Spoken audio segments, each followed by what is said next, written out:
All right, we are live. Greetings, everybody. Chuck Holton here. I'm coming to you from the lodge in West Virginia. I got in late last night, about 1 o'clock in the morning. Almost fell asleep on the drive here. It's about a 24-hour straight travel day, leaving Erbil, Iraq, flying to Athens for a layover, Istanbul for a layover. That was fun.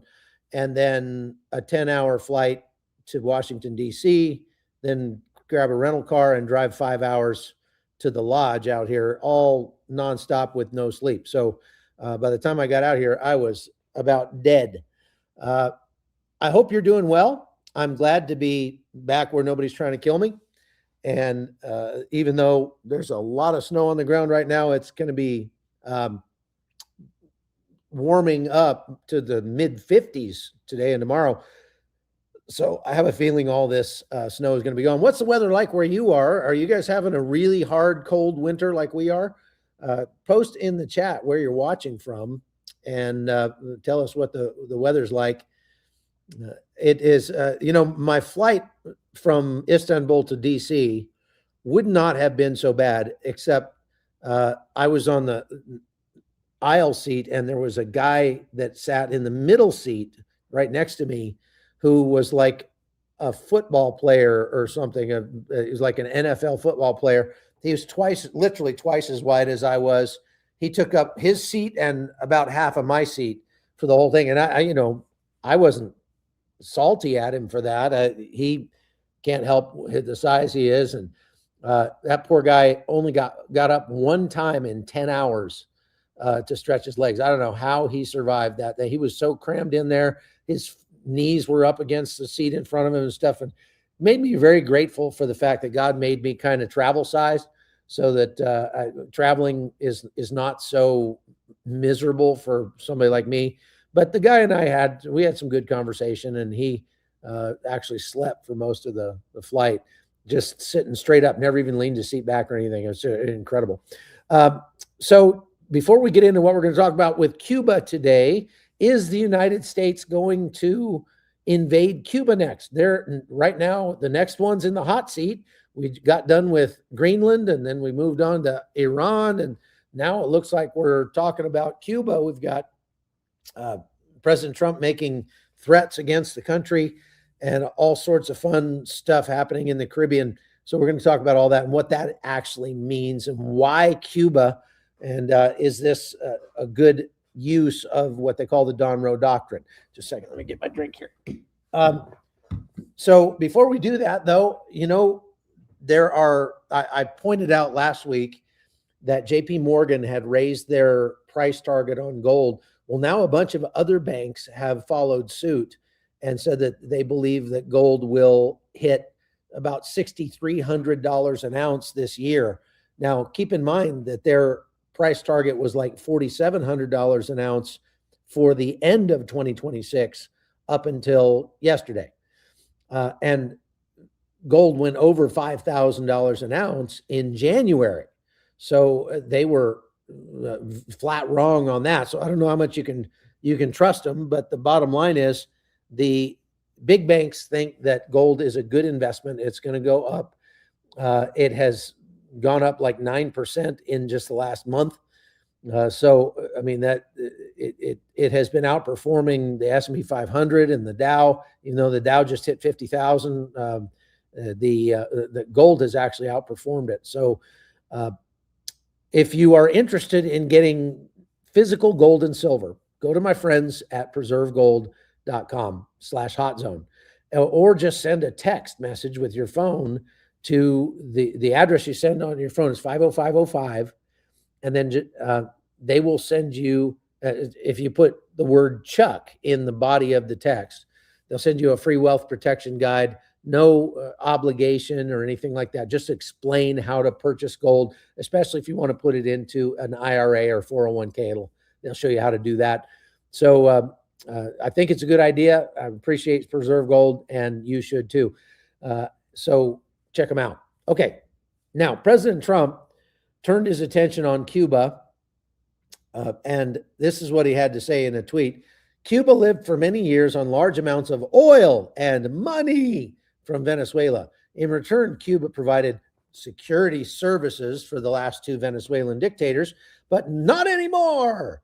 Most of those Cubans are dead from last week's USA attack, and Venezuela doesn't need protection anymore from the thugs and extortionists who held them hostage for so many years. They just put different thugs and extortionists in place of the one that we took out. Venezuela now has the United States of America, the most powerful military in the world by far, to protect them, and protect them we will. There will be no more oil or money going to Cuba. Zero. I strongly suggest they make a deal before it's too late. Thank you for your attention to this matter, President DJT. Okay, now, there's some things that are kind of unclear about this tweet. Number one, where he says they better make a deal. He doesn't specify what kind of deal are we talking about. Does Cuba want to sell its rare earth minerals to the United States? Are we making some kind of business deal to import new cars to Cuba so they can quit driving cars from the 1950s? I don't know.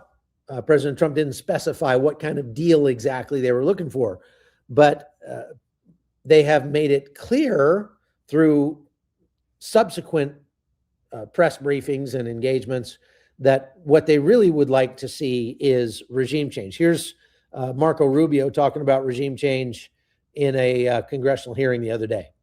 You're just going to move on to a couple of other issues. Your comments that Havana should be concerned about the Maduro operation is fueling speculation that this administration will turn its sights to Cuba next.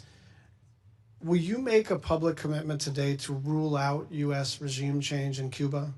Regime change? Yes. Oh, no, I think we would love to see the regime there change. We would like to, that doesn't mean that we're going to make a change, but we would love to see it change. There's no doubt about the fact that it would be of great benefit to the United States if Cuba was no longer governed by an autocratic regime. But you know what we mean by regime change. We don't mean, I wish someone else were in charge. When we talk about regime change, we're talking about using the power of the United States, usually kinetic power, but often other kinds of coercion. And I'm not even saying that that's always not in our interest. I'm just saying, I'm not asking you whether we would prefer a different kind of government. I'm asking whether you are trying to precipitate the fall of the current regime. Yeah, but that's statutory. The Helms-Burton Act, the U.S. embargo on Cuba is codified. It was codified in law, and it requires regime change in order for us to lift the embargo. Okay. So he didn't exactly answer. He didn't exactly answer the question there. Although, you know, he did make a good point. Yeah, we would love to see regime change. That wasn't really what the congressman was asking. He was asking, are we going to affect regime change, especially kinetically, kind of like we did with Nicolás Maduro? And he didn't answer that question. He kind of left it on the table. But what he did point out was that the embargo of Cuba, which has been in place pretty much since Cuba was taken over in 1959 by the communists, they call it the Helms-Burton Act. And the Helms-Burton Act actually happened in 1996, okay? But what the Helms-Burton Act said, I just refer to my notes here on this. It, number one, froze the embargo into law. So before Helms-Burton, the Cuba embargo existed mostly through executive orders. So the president could tighten it or loosen it depending on what he wanted to do. The Helms-Burton Act said you can't do that anymore. You cannot end or substantially change the embargo without congressional approval. And so you can't just do it through executive order anymore. The Helms-Burton Act also punished companies that used confiscated U.S. property. After Castro's revolution, Cuba seized all sorts of property that belonged to Americans inside Cuba. We're talking about, you know, luxury homes that politicians and movie stars had down there. We're talking about businesses, hundreds of millions of dollars, especially in today's money, was seized by the Cuban government, similar to what happened in Venezuela. And so with that in mind, the Helms-Burton Act punished companies that trafficked in that kind of property, whether it was a hotel, a port, a factory, land, anything, and they can be sued in U.S. courts if they do so. So this is called Title III, and the most controversial part lets U.S. nationals sue those foreign firms that are doing business with that confiscated property, even if those firms are from allied countries like Canada or someplace like that. So for a long time, presidents have waived that section in the Helms-Burton Act to avoid trade wars with Canada and Spain and other countries. The Trump administration stopped waiving it in 2019, and that made a lot of European diplomats get, upset because now they can be sued in American courts. It also barred executives from entering the United States. So Title IV denies visas to executives and their families if their companies profit from confiscated U.S. property in Cuba. So what this points out is that the United States, obviously we didn't like it when Cuba was taken over by a communist regime. We don't want communist countries that close to our country in America. However, the thing that really ticked people off was that communist regime then confiscated a whole bunch of American property and gave it away to their friends. And then other countries, including some of our allies, went ahead and did business with those new companies under new ownership that used to be American. And so they're essentially rewarding Cuba for stealing our assets. And that's,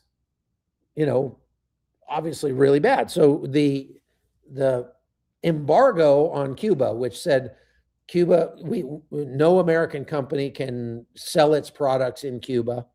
We can't send products there, and all that.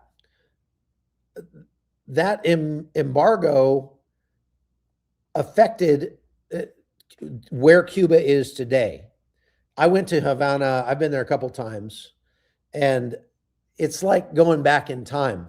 When you come out of the airport, when I got to the airport, this was under the Obama administration, the first time I went to Cuba, and the Obama administration wanted to normalize relations with Cuba and lift the embargo. We couldn't do so because of that Helms-Burton Act. But he took some steps to try to normalize relations with the Cubans. And so for a small window of time, Americans were able to legally go to Cuba, and it was legal in Cuba. It wasn't necessarily legal in the United States. They made it legal for Cuban Americans to go back to Cuba to visit their families and stuff like that. But it was technically not legal for regular American citizens to go, like as a tourist to Havana. And so I couldn't fly to Cuba from the United States. So what I had to do was fly to Cancun, Mexico, and stay overnight. And then they said, hey, you got to watch out because there's American Secret Service agents at the airport in Cancun checking the flights to Cuba to make sure no Americans are getting on there to go there for tourism. But I didn't see any of those. I was able to get on the plane, go to Cuba just fine. I got there, and as I was going through immigration, it was a female agent that was looking at my passport, and she looks at me, and she looks at my American passport, and she looks at me and kind of gives me one of these like, "Oh yeah, American?" I'm like, "Yes, ma'am." And she says, "What are you here for?" And I said, "I just want to see Cuba." And she's like, "You're here for our women, aren't you? You're coming for the prostitution." I was like, "What? No, I'm not. No." But what I didn't know was that I should not have brought any of my journalistic equipment with me, to include cameras and microphones, because I had like a set of wireless microphones that I always carry wireless microphones. That's the kind of microphones we use nowadays. I met with a Cuban journalist while I was there, and he was very excited to meet an American journalist. So he wanted me to come see his studio. So I went to his studio, and it was like stepping into the 1950s. All of the video equipment, the cameras were like this big, and everything was just like a museum piece. And I was like, holy cow. And I said, well, you got these big microphones with cables and all this. Here's my microphone. And I just held up the wireless mic set that I had, and he about lost his mind and said, oh my gosh, you can't have those here. If you get caught with those, you'll get arrested. I'm like, why? And they said, well, you could use them for spying. You could put a microphone in the next hotel room over and sit in your hotel room and listen to what people are saying. I was like, well, yeah, I guess I could, but so fortunately they didn't search my bags when I came into Cuba. I also had a sat phone. Turned out that was illegal to own or to have in Cuba as well. I wonder what would happen if you smuggled a Starlink into Cuba, because they have basically shut off the internet. I mean, when I was there, it was they said there was internet at the hotel, but there wasn't. It was like, it was so slow. It was dial-up speeds. You couldn't even check your email. So for the entire time I was there, I didn't even get online and do anything, because it was impossible. It was interesting to see how the people have sort of adapted to communism to get around it, not to embrace it. The people in Cuba absolutely despise communism, except for the government. And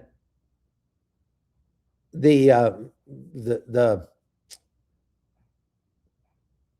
most of the people, the regular people, are really oppressed by the communism and all of the outgrowths of that. So it's not just that the government's in charge of everything and the government owns all the means of production.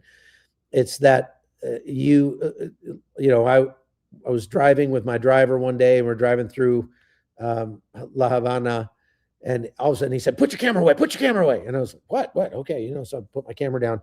He said, don't let them see your camera. I'm like, why? He goes, because there's a house we're driving, that there's a house on this street that belongs to a government official.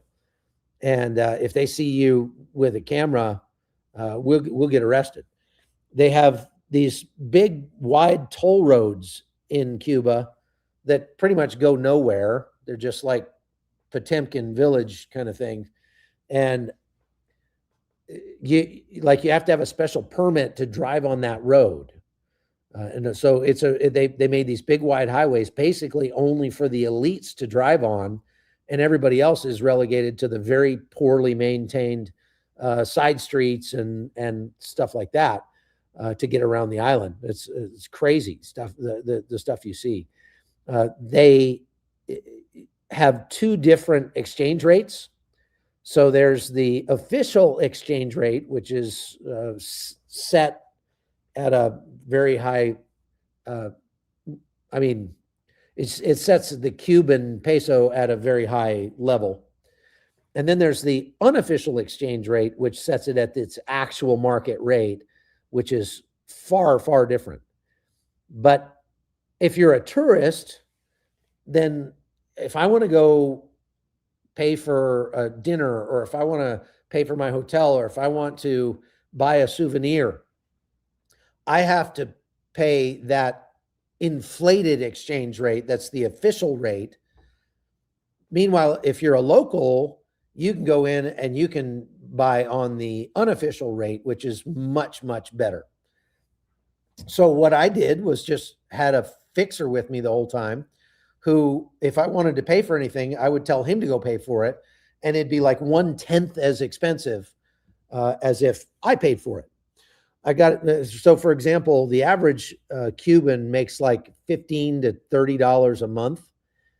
And if you wanted to buy a chicken at the government rate, the government set rate, it would cost you about $6 for one chicken, $6, $7 when I was there. If you were to buy that chicken at the unofficial rate in the market that is for normal people, it would probably be about $1 or less, probably less than $1.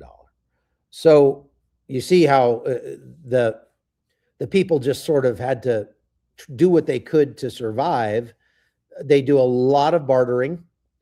I went and got a haircut. I was going to go get a haircut I saw a barbershop, and my fixer said, no, nobody goes to the barbershop. Just my wife cuts hair. Go to my house. So he took me to his house, and his wife did a great job, cut my hair in her garage or carport. And then I tried to give her $1, just to give her something. And she was like, oh my gosh, no, don't, number one, for that much money, $1. For that much money, my husband will think I did a whole lot more than cut your hair. And number two, if I get caught taking money from a tourist for stuff like this, I'll go to jail. So they live in fear all the time. When you go to stay in a hotel in Cuba, they have government sponsored hotels, but if you stay there, you're going to get surveilled. The rooms will be bugged. They'll come into your room while you're gone and go through your luggage and stuff like that. So it's better to stay at like an Airbnb. They have these little guest houses where people rent out their extra bedroom as a little hotel kind of thing. And it's legal for them to do that, but it's like there's all kinds of weird regulations. And if they get caught, basically, if they do it in a way that's profitable, it's not legal. So they do everything under the table. It's all hidden from the government. And, I learned a lot about socialism and communism while I was there. Everywhere you go, there's government propaganda aimed at the people. There are huge billboards. They were, Viva la Revolucion, kind of thing. And at that time, they still had billboards up that were calling President George W. Bush a terrorist, even though Obama was the president at that time. They had not updated their signs. So they had these, all this stuff. And it, like, you didn't see advertisements on the side of the road like you would in a capitalist country, advertising for products. All of the billboards were propaganda aimed at the people, at making them, accept communism. Now, why am I telling you all this? Because the question you have to ask with President Trump is like, okay, what is President Trump's purpose? What's his objective for now going after Cuba? I mean, Cuba's got 11 million people, and if we were able to normalize relations with Cuba, which would require regime change, as Marco Rubio said in that clip, that 11 million people just off our southern border, that's a pretty sizable market, and it would be a good, boon for businesses that could now go into Cuba and start raising the standard of living there and things like that. So that would be good. But is that the only reason why President Trump is going after Cuba at this point, or are there deeper reasons? That's what we need to talk about. Before I do that, I wanted to play another quote from Marco Rubio from a press briefing he gave, just talking about some of the abuses of the regime in Cuba. The fundamental problem in Cuba is that it's run by incompetent people that don't know what an economy looks like, much less a functioning one. They've made a choice, and that is they would rather have political control over their people than they would have an economy that functions. And they've gotten away with it for 60-something years because they've had donors, the Soviet Union, and now most recently Venezuela. But that's now gone. So very prescient point there. That the government of Cuba has voluntarily made the decision that we would rather maintain control over our people, total control, than have a functioning economy. And so that, again, that's why the economy really isn't functioning. It's highly dysfunctional. They have to barter for the things that they need, and they can't really, even though the current government has tried to open up the economy to a little tiny bit of capitalism. So, for example, the taxis, which are really cool because they're all cars from the 1950s, and Cubans going to La Havana is like touring a giant open air car museum. They keep these cars in just pristine condition. They've learned how to fabricate parts for these 1950s automobiles from the United States, and they are very colorful and they're very well cared for. And it's a lot of fun to see them driving all over La Havana. But that's just an outgrowth of the embargo. So they didn't want to make it that way. And I think now what you'll find is that there are a lot more Chinese cars, new cars that are available in Cuba, although very few people have the money to buy a car. You'd have to kind of be one of the elites to do that. But one thing that people really don't understand, that I think Americans don't understand, is that that embargo only applies to the United States. So American companies can't do business with Cuba, but other countries don't have an embargo against Cuba. So when I went there, there's an area that's set aside for tourism out on the coast, and that's where all the resorts are and the beaches and stuff. And when you go out there, the place is absolutely packed with Canadians and Germans and British people and people from Mexico and all over. You just don't find any Americans. I was probably the only American there. As a matter of fact, they had a show one night when I stayed one night at one of these resorts. These entertainment shows where we have singing and dancing and all that stuff. And at the beginning, they were going around and going, "Is there anybody here from Canada? Yay! Is there anybody here from Costa Rica? Yay! Is there anybody here from Panama? Yay!" And they didn't even say America. They didn't even bother saying America. So I yelled, Estados Unidos, and everybody went, "What?" And like the whole place just stopped, and they all turned and looked at me like they couldn't believe it.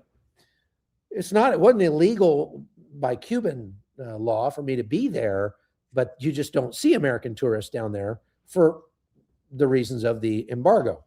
And so I was not there as a tourist, but I did, do some reporting on the tourism there. And I think a lot of people just don't realize that. So Cuba is not suffering all that badly just because they can't get American products. And they actually do. You'll find apples, for example, in the marketplace that say made in Oregon or Washington or something like that.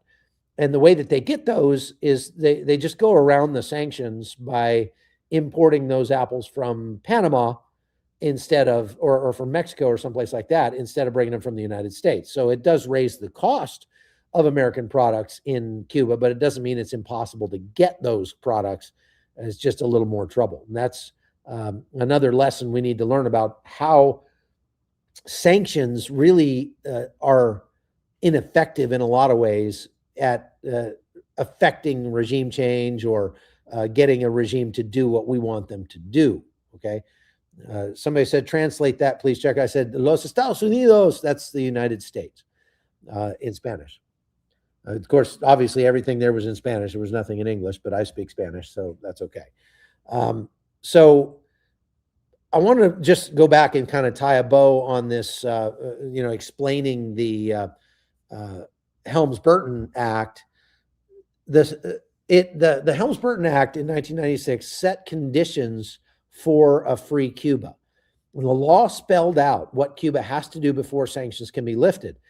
The Castro regime has to be gone. Political prisoners have to be released.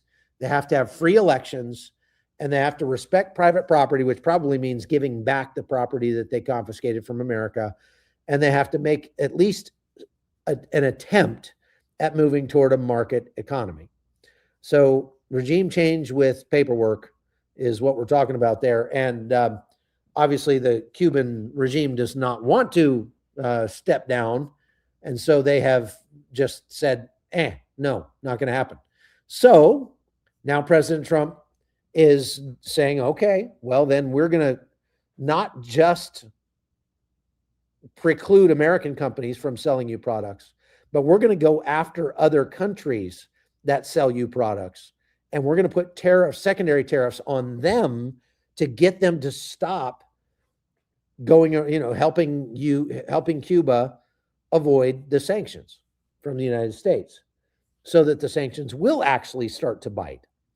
And that's what we're doing. So President Trump has obviously cut off the flow of Venezuelan oil to Cuba, and that was about 70% of Cuba's total energy imports.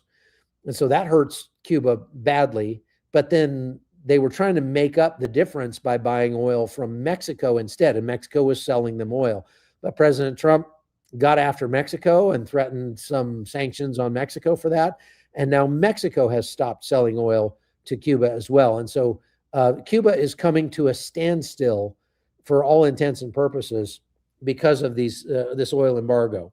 And so, for example, they just announced that international flights that come into Cuba from Panama or Venezuela or wherever are not going to be able to refuel on the ground in Cuba.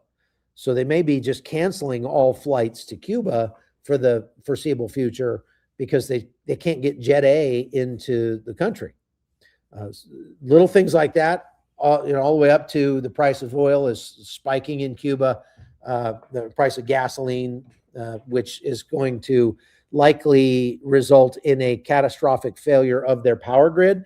They already have a very, very poorly put together power grid. It was built during the Soviet Union time. They really have not invested in any kind of upgrades or anything on their power grid, and it's just fallen apart. So without the fuel that they need to power the generators that generate power, the entire power grid could come down and plunge Cuba into darkness. All of those things are okay. Cuba is calling those things genocidal terrorism. Now, they're saying that the hospitals can't get diesel fuel for their generators to take care of people. So people are going to die because of this embargo. Well, there's an easy way to fix that. And that is do what we're pressuring you to do. Now, obviously, we don't want anybody to die in Cuba. And there may be, there is still some oil coming into Cuba, very, very little, but some. So if Cuba didn't want people to die, the Cubans could prioritize the fuel for hospitals and places like that. But as is usual with dictatorial regimes, they care very little about their people. They care much more about the state. That's the communist mindset in a nutshell right there. Is the people don't matter. The state is all that matters. So the people, everything about a communist state is designed to give the message to the people that you are unimportant. The only thing that's important is the survival of the state. So if you have to give your life in war, if you have to work yourself to death, whatever, if you have to live in squalor with no electricity, well, that's what it takes, for the communist regime to survive. That's what's going to have to happen. Now, the Cubans, a lot of people are saying that, look, Cuba is not a threat to the United States. And that's true in many ways. They don't have an expeditionary army. They're not going to be, attacking Miami anytime soon or anything like that.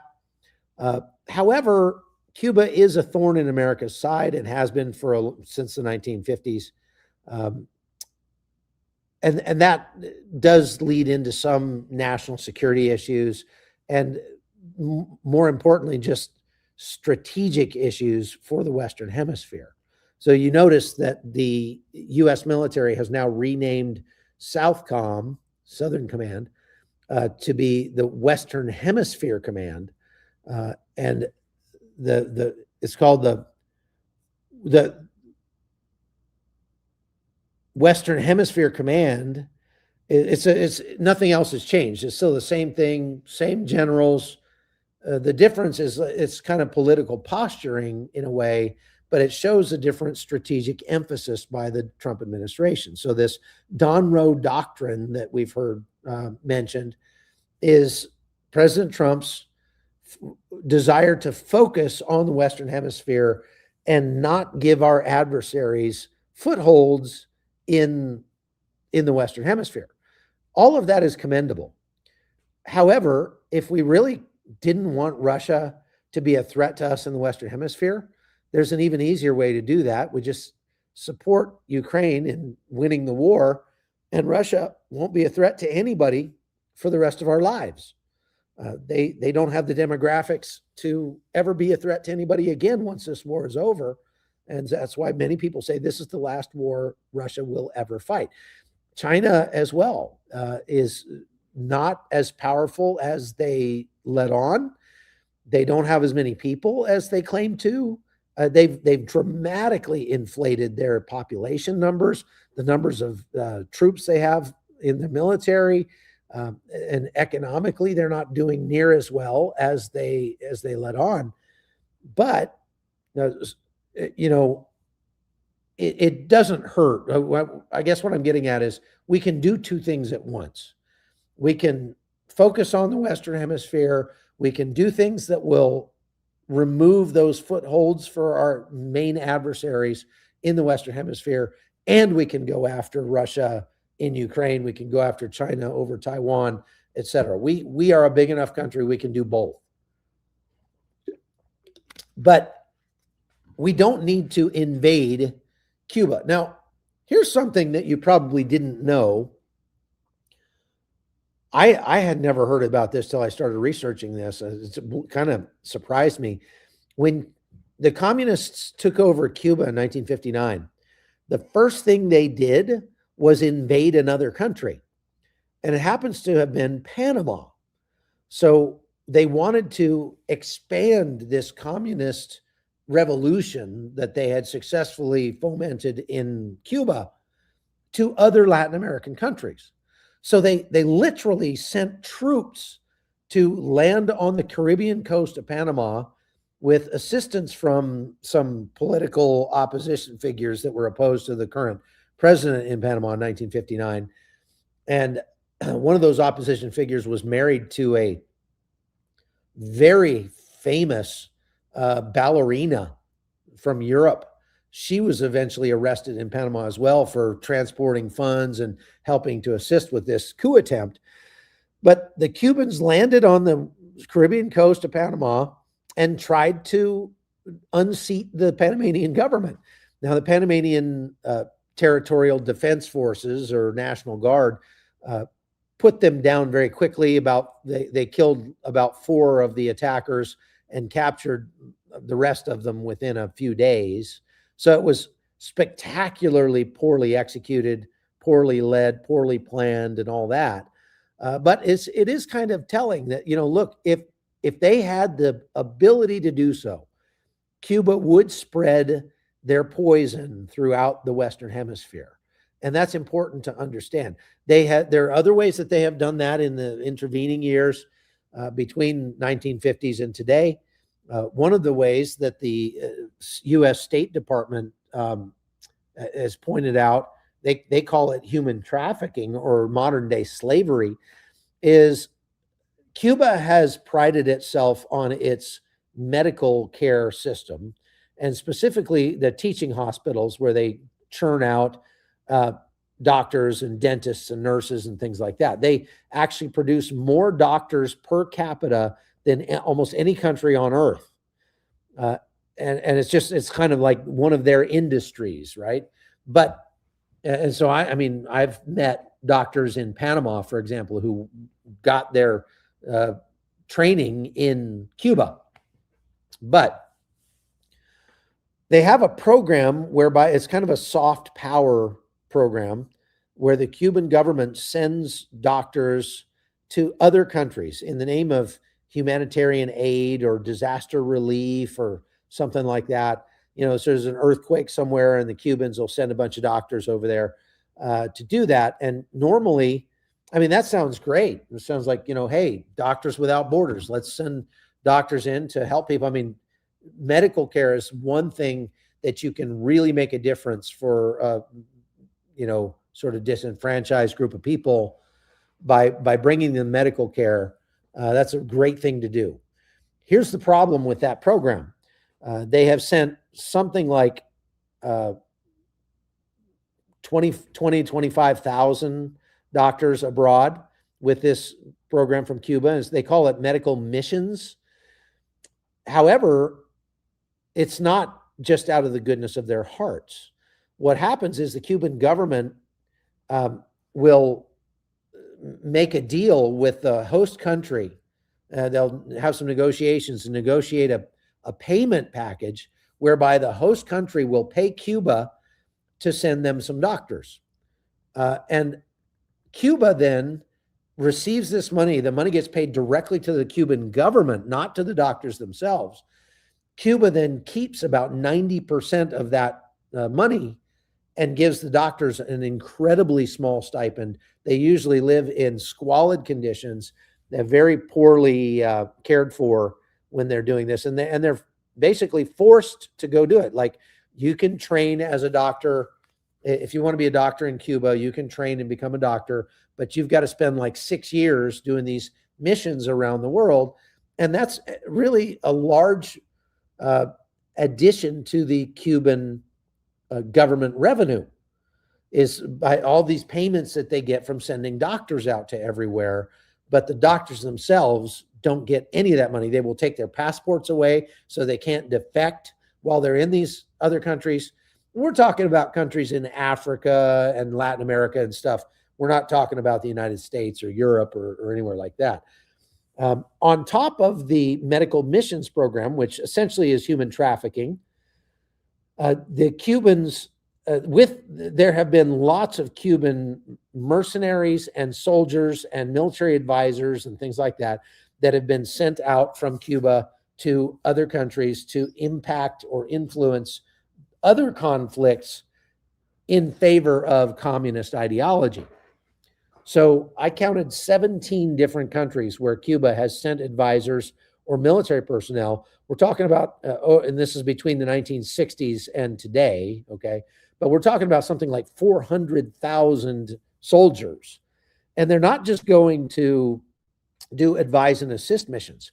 They're actually fighting on the side of communist insurgents. So, for example, in Namibia, you're like, Namibia, where in the world is that? Well, it's north of South Africa.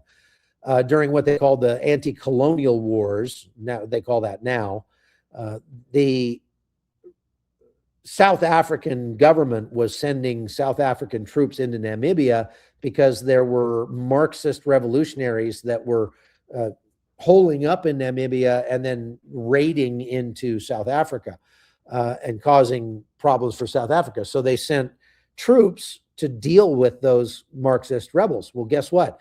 When those South African troops, I've interviewed some of these guys who were actually there when this happened. This is in the 1970s, I believe, 70s or 80s. They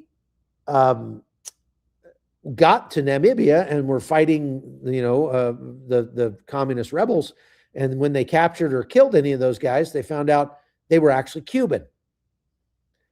Cubans have sent troops and agents provocateurs to countries like Honduras to try to foment unrest, to Panama to try to foment unrest, and lots of other Latin American countries, Bolivia and Ecuador and Peru and Chile and places like that. They, for many years, Cuban mercenaries were actually protecting Nicolás Maduro, and there were some there even when we invaded, earlier this year, and that were killed, I believe, in that engagement, at least according to President Trump. So, all right, let me look at the time here.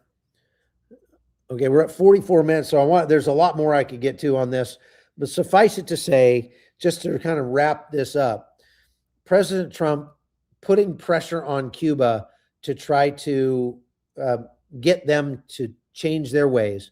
And it doesn't, I mean, the Helms-Burton Act would require regime change in writing. It does.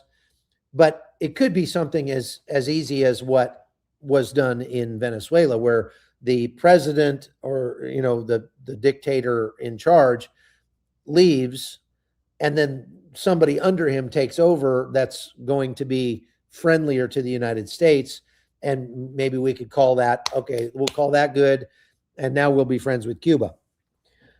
All of this might be painful for the Cuban people at the time, for the time being, but in the long run, it will be very, very good for the Cuban people because it will help them to overcome the oppression that they've been under for more than 70 years or 60 years, something like that. So now we are currently only engaged in what I would call diplomatic pressure on them by sanctions, tariffs, getting other countries doing business with Cuba to stop, and really hurting their economy to a point where they may collapse.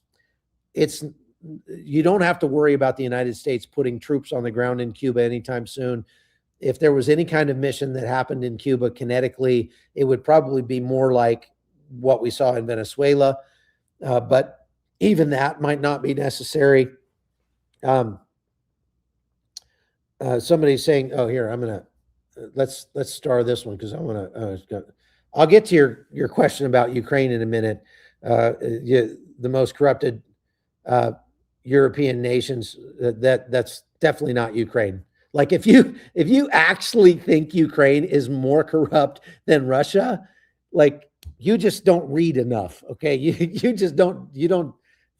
need to get out more because Ukraine is a model of transparency compared to Russia.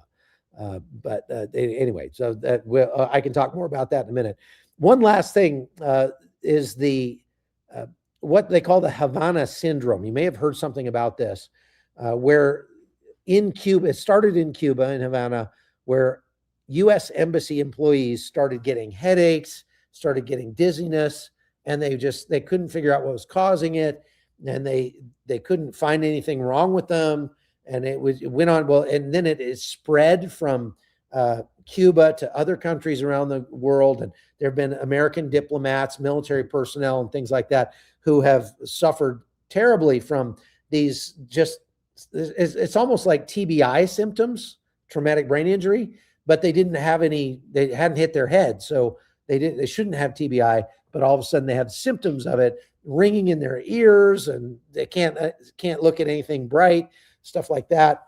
And they couldn't figure out what it was. Well, in late 2024, right before President Trump took office, the Biden administration, under Homeland Security, HSI, Homeland Security Investigations, actually purchased a device that uses pulsed energy waves that has some. I'm just going to tell you what we know about this device so far. Most of the information about this device, to include where it came from, who we bought it from, and how much we paid for it, is all classified. But what we do know is that it uses some sort of pulsed energy, directed energy weapon. It uses some parts that were made in Russia. It's the size of a backpack, so it's man portable. You carry it around, and it causes these kinds of symptoms. Apparently, HSI paid somewhere in the 8 figures for this, so between $10 and $100 million for this device. And if you had to guess where it came from, you could say it might have come from Ukraine, because the GRU has captured all sorts of Russian equipment in Ukraine and has turned a lot of it over to the United States to be reverse engineered so that we can get a better idea of Russian technology. So it could have come from Ukraine, or it could have come from an arms dealer somewhere that just got a hold of this thing and wanted to sell it. But we're not, the government is not being forthcoming on where it came from. Suffice it to say, it appears that we have reverse engineered that weapon to the point where they actually employed something like that in the raid where they captured Nicolás Maduro in Venezuela. And the Venezuelan security forces who were subjected to this device said that they got dizzy, they couldn't stand up, they were nauseous, they were throwing up. Some said they were bleeding from their ears, and it was just excruciatingly painful. And then, but it had very limited effects in terms of duration. So then, they believe that, and President Trump has even alluded to some sort of, they called it the discombobulator device that they had. So that is a little scary. I have to wonder who came up with that. And I'll be interested to find out more about that device if anything comes out about it. Okay, let's get to your questions now. First question is picking a fight with Cuba's allies. Well, yeah, I mean, obviously, Cuba being allied with China, Russia, Iran, and Venezuela, and they're being 70 miles off our southern border, is something that should be of concern to the United States. No question about that. So next question is, Tisra says, a deal for what? Yeah, we don't know. It's probably some sort of business deal, I would imagine. But President Trump said they better make a deal and fast. And I think that deal might have something to do with regime change. Okay. Next one, Cuba. What's up with Iran? Haven't heard anything lately since the USA is going to do anything to help. Did I miss something? Well, I've talked about it on other lives, so you can go watch those lives. And I will talk more about Iran this week for sure.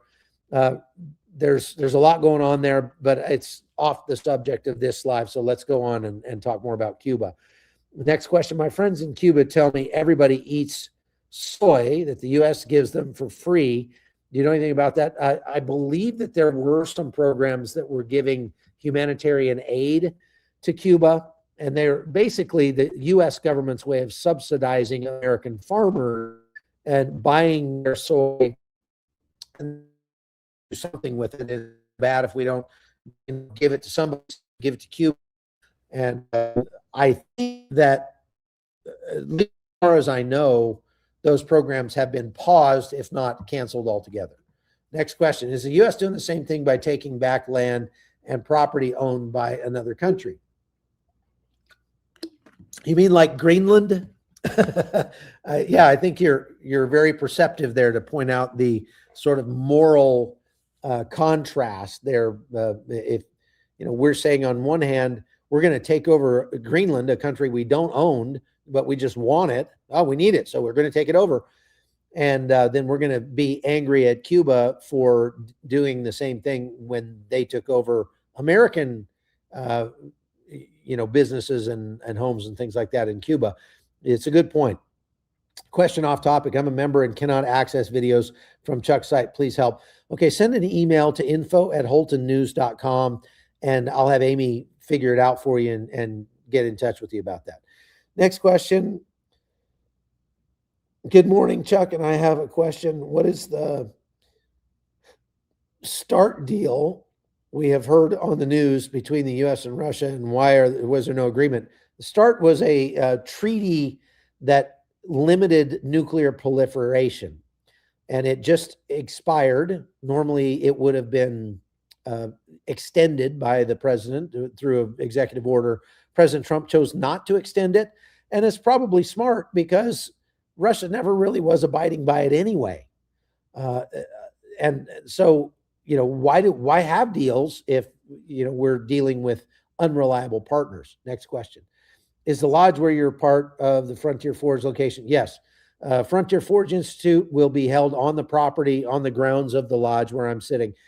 We won't be using the building here. We won't be using the lodge, but we will be using the ponds and the campground and the shooting ranges and stuff like that are all here on the property. So if you have a son or a grandson and you'd like to send him to a field leadership course where he can be mentored by a bunch of godly men, veterans of the U.S. military, and taught some marketable skills, some things that will make them more useful human beings. This summer, it goes from August 2nd to the 9th, and we still have slots available. So get your son or your grandson signed up. Go to frontierforge.org. I keep getting emails from you guys saying, can I get more information about Frontier Forge? But I talked to them and I find out they haven't actually looked at the website. All the information you need to know is on the website. You can even have a phone call with an AI agent that will answer your questions if you like on the website. So you don't you're fine if you want to email me with questions. That's fine. I don't mind that. But I'm saying before you do that, you might go look and see if your question can be answered on the frontierforge.org website. But we're this is our inaugural year, and I'm really excited about it. And I hope that you will pass the word along to any good young men that you'd like to see getting some training like that.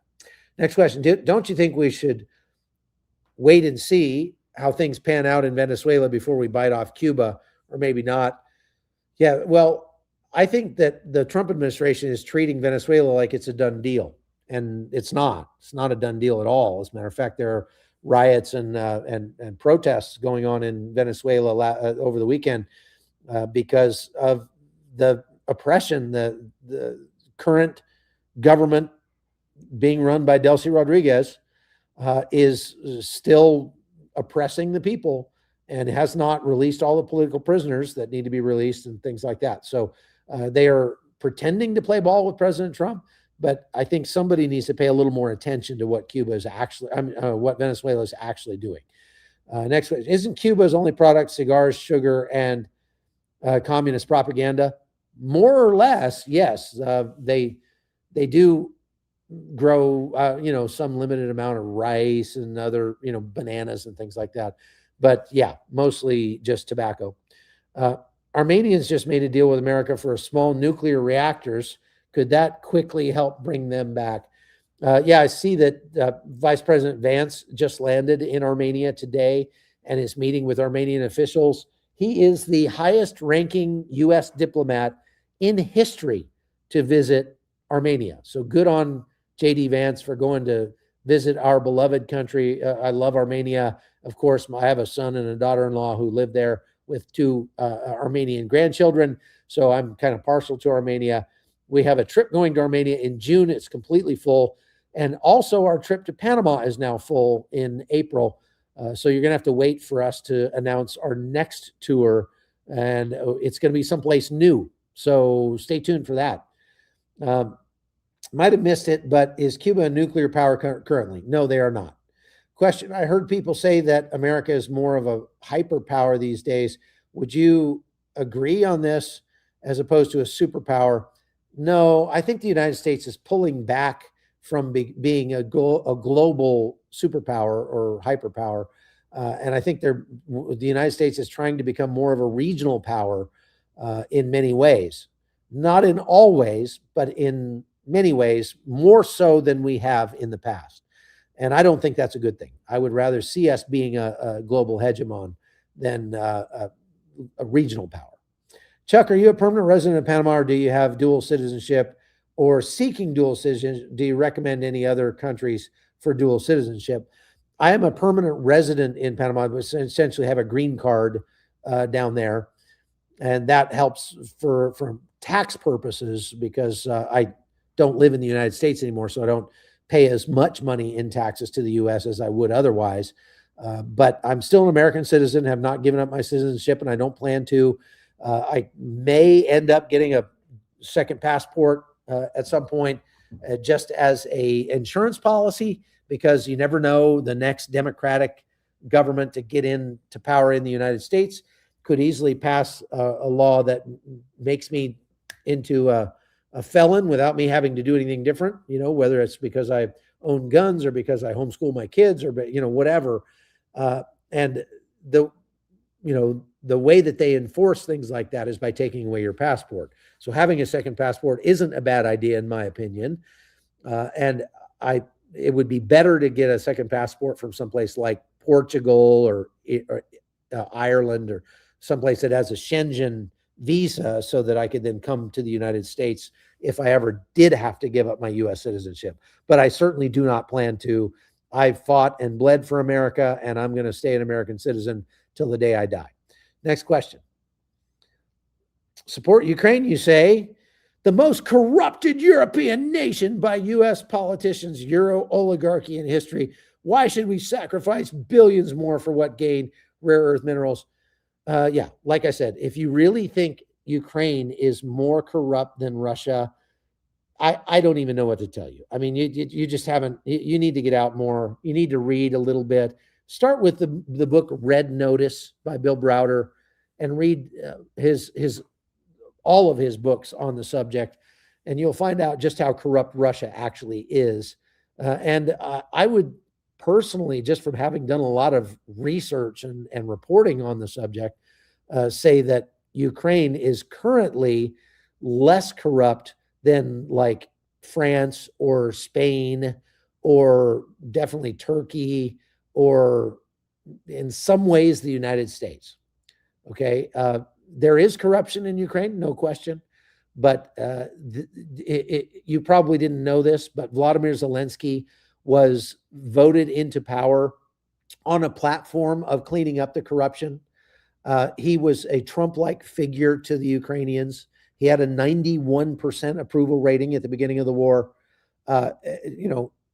He has taken lots of steps to root out the corruption that was vestigial due to the Soviet Union. The corruption came from the Soviet Union, and it was part and parcel of the culture when the Soviet Union fell. That's why Russia and other former Soviet countries struggled so much with corruption. But Vladimir Zelensky was brought into power to deal with that corruption, and he did. He has been. And even with the more recent corruption that's been unearthed with Ukrenergo and all that, the National Energy Company, they've taken massive steps to include, he ordered the arrest of one of his best friends, a guy that he had been in business with many years ago, because he was caught up in this energy scandal. And so it's just kind of mind-boggling to me how many Americans have been subjected to this Russian propaganda that Ukraine is the most corrupt country on earth. It's not by a long shot, and it's nowhere near as corrupt as Russia is. Okay, next question. Is Miguel Diaz Canel evil? We don't hear much about him, and I assume he's just like the Castro family. No, I don't. He's not as bad as the Castro family. He's the guy that leads Cuba. He has tried to make some small overtures toward capitalism. For example, taxi drivers can now own their own taxis and then make it their own business kind of thing instead of it having to be owned through the government and all that. He hasn't gone anywhere near far enough, and he certainly wants to continue the communist, party line. But just because their economy has been hurting so bad, he's been trying to make changes to improve that, and not with much success. Thank you for that $20 super sticker, MM. Great to see you. Hope you're doing well. Next question. Also makes you wonder how many others have been affected by Havana Syndrome, or do you have any opinions about that, if you're comfortable giving them on this venue, of course.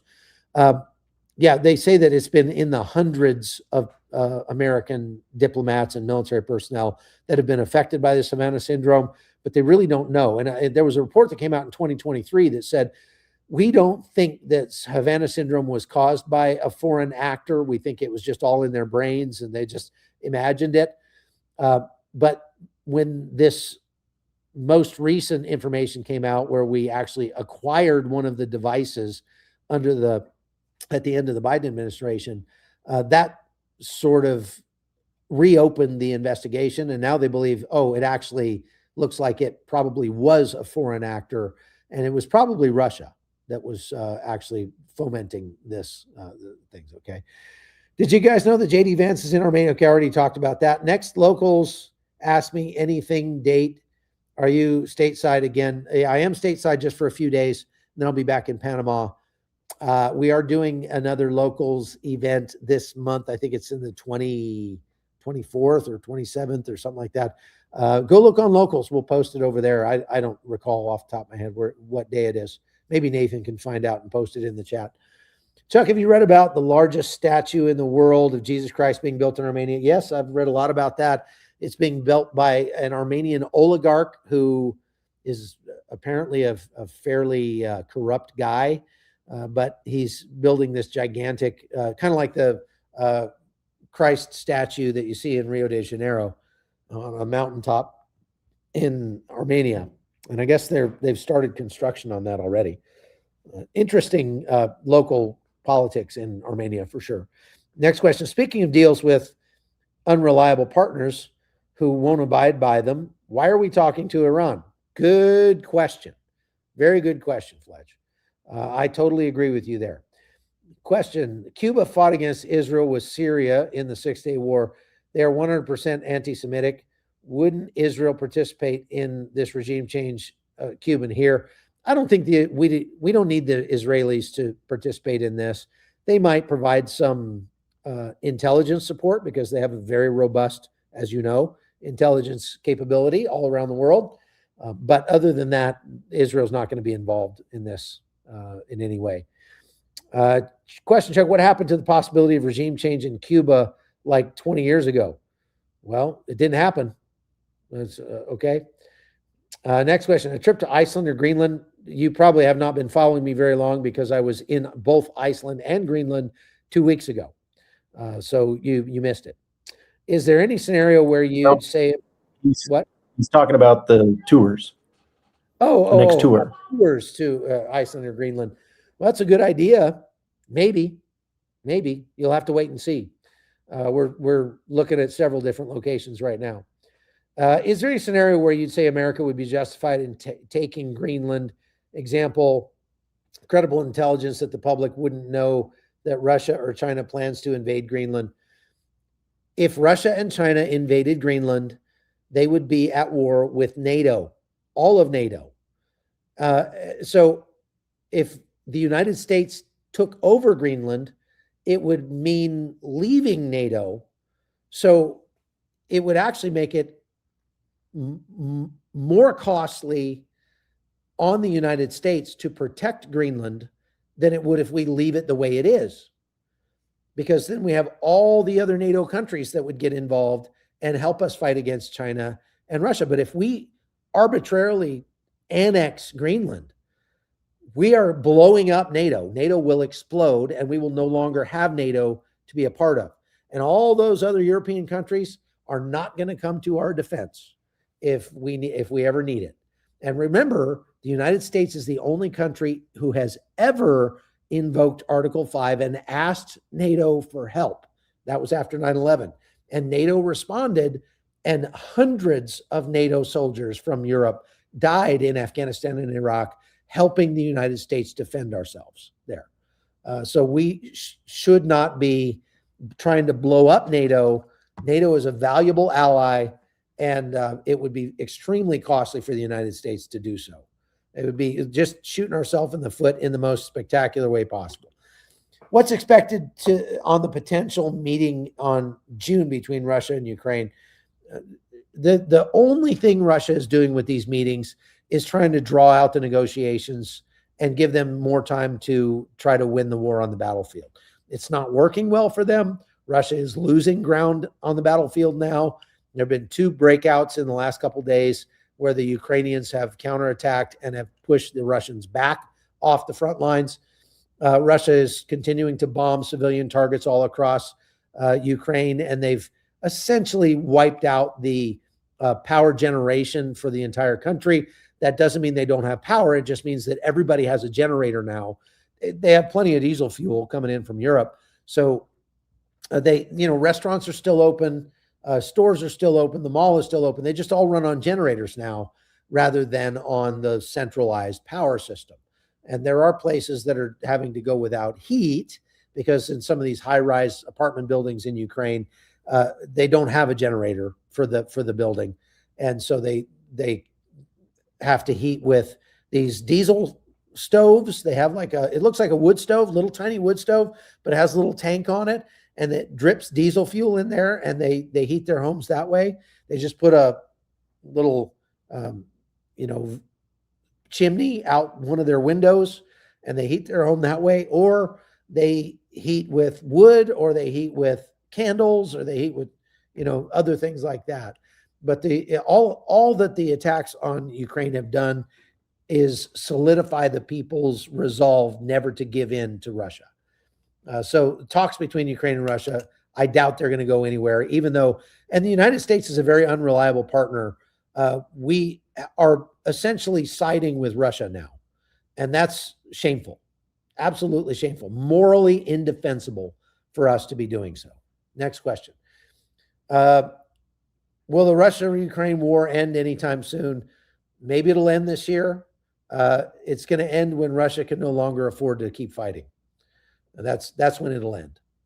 Will Azerbaijan and Iran possibly attack Armenia if there's an attack on Iran? Not likely. No. I think the the threat from Azerbaijan against Armenia has not gone away, but it's at a lower level now than it's been at for like 30 years. And with the United States getting more involved in Armenia and in Azerbaijan, it's less likely that Azerbaijan is going to attack Armenia, I think. Should Ukraine support Trump's bid for Greenland, and perhaps this approach would garner more favor by the Trump administration? No, they shouldn't, because it's immoral, and they shouldn't do things that are immoral, even if it's politically advantageous. Don't ever ask me to advocate for something immoral just because it might make us some money or help in some way like that. Morality to me is the highest ideal. You should start there and then work your way down to politics and economics and so forth. Cuba, wouldn't Iran be first? If we're going to do anything kinetic against anybody, it's going to be against Iran, because that's where most of our troops are right now over there. We do have troops in the Caribbean. We still have ships there, quite a few actually.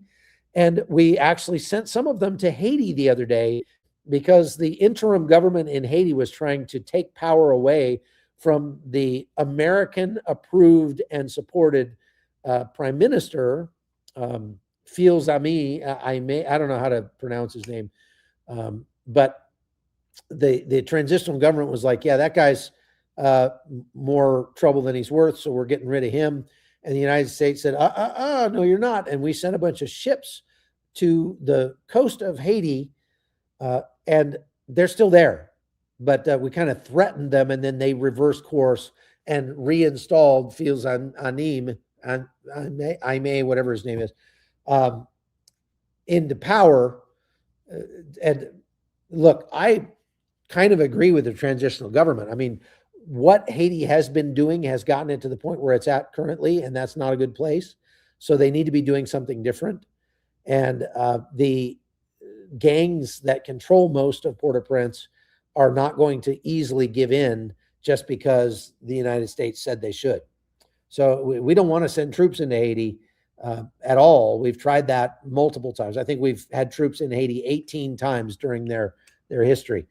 But we shouldn't. We're just putting pressure on them right now. Okay. All right, folks, that's all I've got for today. Thank you for watching the Hot Zone. Appreciate all of you. Please go to chuckholton.com if you want to support our work. If you'd like, this kind of content, you want to get more of it, go to, go to chuckholton.com and become a supporter over there. You get lots of extra content. You get lots of early access, and you get phone calls with me every month. So go check it out, and go to our new HoltonNewsStore.com to get your Hot Zone merch. I see a question from Deborah just came through. Is there any point of the globe that not in either turmoil or war? Yeah, New Zealand is not in turmoil or war right now. Yeah, there are some places that are not. I tell you, I could do a whole podcast on Antifa in Italy. Holy cow, man! They were attacking the Olympics last night, and it looked like something out of Starship Troopers. They had about 5,000 people out there, and they were all firing these big fireworks, mortars at the police outside the venue where the Olympics were taking place. It was insane. The videos just, wow. So maybe I'll go to Italy next and report on that. All right. God bless you. We'll see you next time. Thanks for watching.